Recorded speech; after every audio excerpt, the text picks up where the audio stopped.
কিশোরগঞ্জে গত ৫ বছরে বজ্রপাতে প্রায় প্রাণ হারিয়েছেন শতাধিক মানুষ। বেশি আক্রান্ত হাওর অঞ্চলের লোকজন। তাদের সুরক্ষায় নেই আশ্রয়ন বা তেমন কোনো উদ্যোগ। সচেতনতা বাড়ানোর পদক্ষেপও অপ্রতুল। কর্মকর্তারা অবশ্য বলছেন মেনে চলতে হবে সরকারি নির্দেশনা, তাহলে ঝুঁকি অনেকটাই মোকাবেলা করা সম্ভব। টিটু দাসের পাঠানো তথ্যচিত্রে ডেস্ক রিপোর্ট। গত ৬ মে দুপুর ১২টা পরীক্ষা দিতে হেঁটে স্কুলে যাচ্ছিলেন ইরানা, প্রিয়া ও বর্ষা। হঠাৎ বজ্রপাতের শিকার হয় তারা।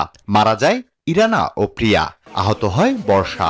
পরীক্ষা চলতেছিল, তো প্রথম সাময়িক পরীক্ষা, তার জন্য তারা হেঁটে হেঁটে যাচ্ছিল। হঠাৎ করে একটা বজ্রপাত এসে তাদের শরীরে লাগে।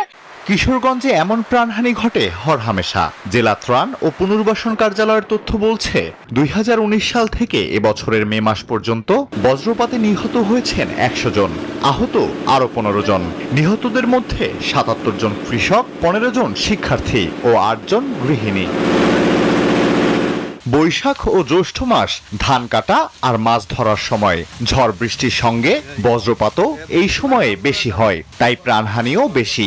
হাওরে বজ্রপাত থেকে সুরক্ষায় তেমন ব্যবস্থা নেই। এই সময় বিভিন্ন জায়গায় আশ্রয়ের ব্যবস্থা করার দাবি স্থানীয়দের। এখন প্রতিনিয়ত বজ্রপাত হচ্ছে, আমরা প্রতিনিয়তই বজ্রপাতের আতঙ্কে আছি। সরকার যদি আমাদের জন্য ঝড় তুফানের জন্য যদি মনে করে একটা আশ্রয় কেন্দ্র করে দিত, তাহলে আমাদের খুব সুবিধা হইতো।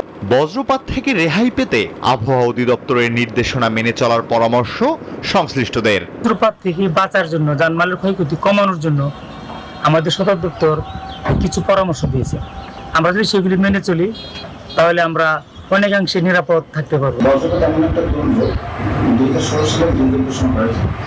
বজ্রপাতে নিহতদের পরিবারকে সরকারের পক্ষ থেকে ২৫,০০০ টাকা অনুদান দেয়া হয়, তবে এই অনুদান নিতান্তই কম বলছেন হাওরবাসী।